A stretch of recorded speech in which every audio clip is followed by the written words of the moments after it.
ओम नमः शिवाय। हर हर महादेव। जय माता मनसा रानी नमः। जय मां मातंगी नमः। जी हाँ मेरे भक्तों, आज फिर आप सभी के बीच शिव पुराण कथा लेकर उपस्थित हुए हैं। और आज की शिव पुराण कथा किसी किसी माता बहनों को मिर्ची भी लगेंगे और किसी किसी माता बहनों को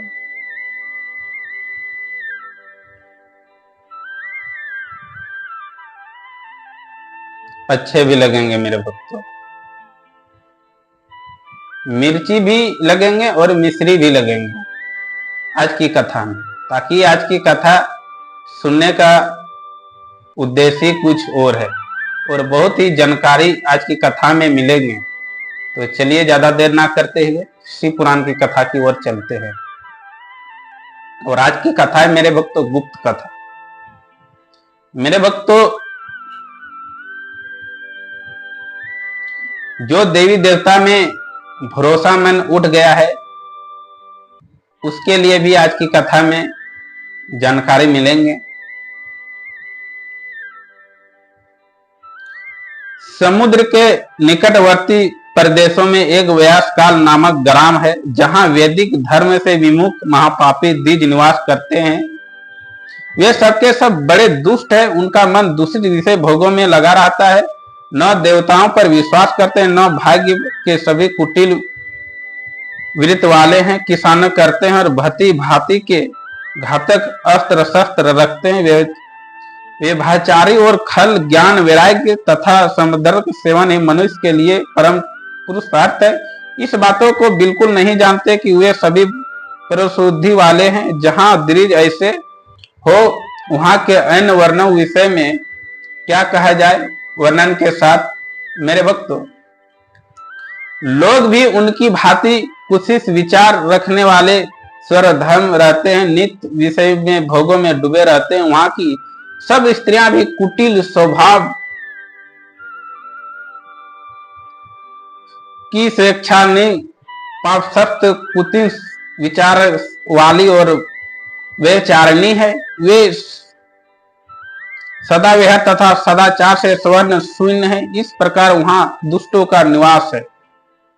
इस कहानी का कहने का मतलब मेरे भक्तों, प्रदेशों में समुद्र के किनारे उस गांव में सभी स्त्रियां पुरुष दुर्व्यवहार करते थे।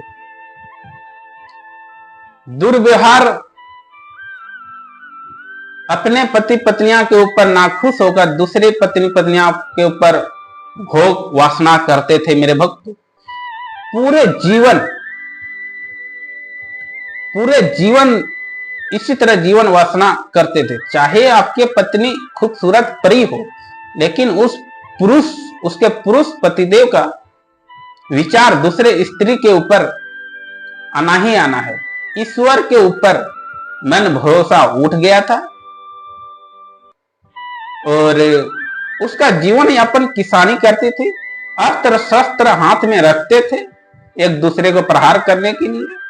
और वहां की स्त्रियां भी यही सब काम करते थे, संभोग करते थे पराये पुरुष के साथ। स्त्रियां पराये पुरुष के साथ संभोग करती थी और पुरुष पतिदेव पराई स्त्री के साथ संभोग करते थे। तो उसी गांव के बिंदुक नाम और उसकी पत्नी का चंचुला नाम की थी, निवास करती थी। ये दोनों की आप सभी को कहानी बतलाएंगे। पति का नाम बिंदुक और पत्नियां का नाम चंचुला थी। पत्नियां काफी खूबसूरत थी, परी जैसी थी।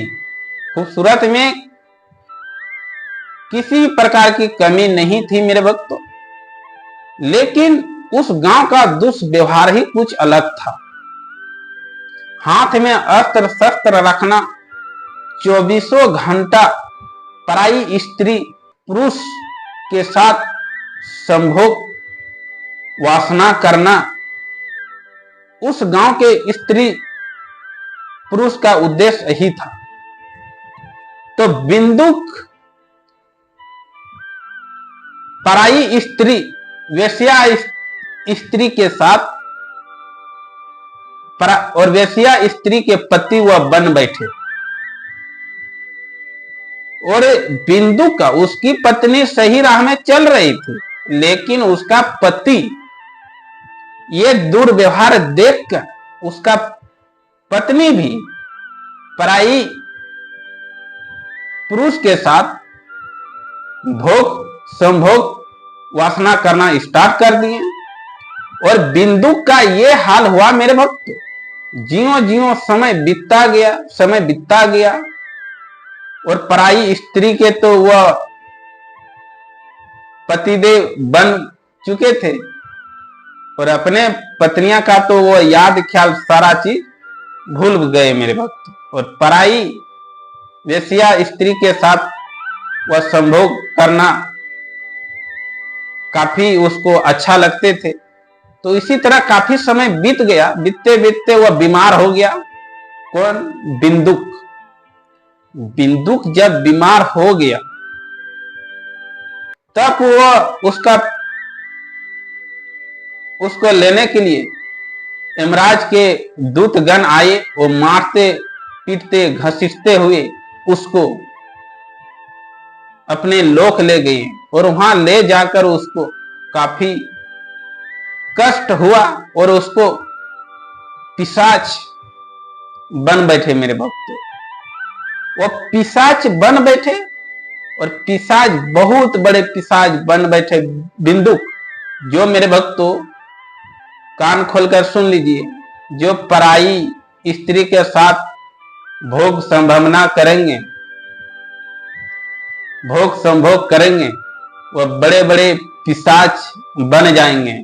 आप सभी भी अगर ये वासना रखते हैं और करते हैं तो आज से ही छोड़ दीजिए मेरे भक्तों। और बड़े पिशाच बन बैठे, उसका तो मृत्यु प्राप्त हो गए और बची। और पिशाच बनने से क्या कष्ट होता है तो आप सभी जो तंत्र के लाइन में जो माता बहनें और पुराण कथा सुनते हैं उसको ज्ञान तो जरूर होगा। अगर ज्ञान नहीं है तो आगे की स्टेज में आप सभी को पिशाच भूत प्रेत के बारे में आप सभी को भी ये भी कहानी सुनाएंगे। तो बिंदुक तो मृत्यु की प्राप्त हो गए और वह बड़े पिशाच बन बैठे। और बड़े पिशाच क्यों बने? वह पराई वेश्या स्त्री के साथ वह संभोग करते थे, इसलिए वे पिशाच, बहुत बड़े पिशाच बन बैठे और पहाड़ों में वह निवास करने लगे। न वह अन्न देकर वह अन्न खाने की लालसा उसको पड़ने लगे, पानी देकर वह पानी पी नहीं पा सकते थे मेरे भक्त। वह भूख प्यास ऑक्सीजन से तड़पने लगे। तो इसी तरह वह चीखता चिल्लाता रहा। उसका मेरे भक्तों दूसरे का जो जहां पे प्राण प्रतिष्ठा नहीं होता है उस मंदिर में जो फल फूल चढ़ता है वही उसका आहार ग्रहण होता है। जो गिरे हुए अन्न का ही वह ग्रहण करते हैं मेरे भक्तों। इसी तरह उसका जीवन यापन होता है। तो बचा कौन? उसका पत्नी चंचुला। तो वो जीवन यापन अपने लड़के के साथ, अपने बेटे के साथ करने लगे। तो जीवन यापन करते करते वह एक दिन तीर्थ यात्रा मेला घूमने के लिए निकल गए। और तीर्थ यात्रा में मेरे भक्तों वह स्नान की। उस मेला में शिव कथा हो रहे थे, शिव कथा हो रहे थे और बहुत ही बड़ा भयानक भीड़ वहां पे था शिव कथा सुनने के लिए। बहुत दूर दूर से माता बहने भक्तगण शिव चर्चा कथा सुनने आए थे। और ये चंचुला भी वही लाइन में थी, पराये पुरुष के साथ संभोग करती थी। तो मेरे भक्तों तीर्थ यात्रा में जाकर किसके साथ गया? अपने बेटे के साथ वह गई मेला तीर्थ यात्रा घूमने के लिए। तो वहां जाकर स्नान किए और मेला घूमते घूमते उसको कहां पे नजर गया? शिव चर्चा जहां पे हो रहा था, शिव कथा पुराण वहां पे वह गई और वहां पे वह शिव कथावाचक कह रहे थे कि जो स्त्रियां पराये पुरुष के साथ संभोग करती है उसको नरक में उसके योनि पे गर्म लोहे से उसको दंड दी जाती है मेरे भक्तों। ये कथावाचक उसको कथा पंडाल में ये कहानी बता रहे थे। और जो पुरुष, सिर्फ स्त्री के लिए भी नहीं हम कह रहे हैं, पुरुष के लिए भी कह रहे हैं, जो पुरुष पराई स्त्री के साथ संभोग करते हैं उसको भी नरक में भयानक से भयानक दंड दिए जाते हैं और उसको मुक्ति भी नहीं मिलता है, उसको भूत प्रेत योनि में छोड़ दिया जाता है और वह भटकते रहते हैं। तो चंचुला कथावाचक शिव पंडाल में यह कहानी सुन रहे थे तो अचानक उसका मन ये कहानी सुनकर पूरा बदन मेरे भक्तों कांपने लगे, थर थर थर थर थर थर थर थर कांपने लगे। और कांपते कांपते उस किसी तरह से अपने शरीर को संभाले, वो संभाल के कथावाचक समाप्त हुआ पंडाल में। तो लास्ट में कथावाचक गुरुदेव से चंचुला बहन जी मिली और माफी मांगी कि हम तो गलत राह में गुरुदेव भगवान चल बसे हैं, तो आप ही हमारे गुरुदेव हो। चंचुला देवी, चंचुला बहन जी कह रही है जो पराये पुरुष के साथ संभोग करती थी, वह भी ये कैसे गई, उस अपने पति को देखकर उसकी पत्नी भी गलत राह में चल बैठे मेरे भक्त। इसलिए किसी भी परिवार में एक दूसरे को दोनों सही रहना चाहिए, पति को भी पत्नियां को भी, तब गृहस्थी अच्छा चलते हैं मेरे भक्त। अगर पति गलत राह में चल रहे हैं तो उसको देखकर उसका पत्नी भी गलत राह में चल बैठते हैं, ताकि उसके कंपटीशन चलता है दोनों में। तो अभी के समय में तो गुरुदेव से मिले चंचुला देवी, तो उस गुरुदेव से कहा, है गुरुदेव हम गलत मार्ग में चल बैठे हैं, हमें क्षमा करें। और चंचुला देवी बहन जी कहती है कि आप ही हमारे गुरुदेव, आप ही हमारे माता पिता हो। और उसका पैर पड़े चंचुला बहन जी, और उसको उस गुरुदेव ने, उसको कथावाचक गुरुदेव ने दोनों हाथों में उसको पकड़ के उठाया और आशीर्वाद दिया कि आज से आप शिव पुराण जहाँ पे कथा होगा वहां पे आप सुनना प्रारंभ कर दीजिए। जो आप पाप किए हैं उस पाप से आप मुक्त हो जाएंगे और शिव धाम में आपका निवास हो जाएगा मेरे भक्त, आपका कल्याण ही कल्याण होगा। तो ये आशीर्वाद शिव पुराण कथावाचक जी चंचुला देवी को दिए और उसका बड़े से बड़े पापों का नष्ट और मुक्त हो गए और एक भक्ति मार्ग में वह चल बैठी मेरे भक्त। तो आज की कथा में मेरे भक्तों जानकारी आप सभी को यही मिला। तो एक बार आप सभी ओम नमः शिवाय, हर हर महादेव, पार्वती माता की, मातंगी माता की, विषरी माता की नाम उच्चारण करेंगे। और हमारे कथा शिव पुराण कथा आप सभी को अच्छे लगते हैं तो कमेंट बॉक्स में ओम नमः शिवाय अवश्य लिखेंगे। तो इसी तरह आप सभी को अच्छे अच्छे शिव पुराण कथा का कहानी लेकर उपस्थित होंगे मेरे बच्चों।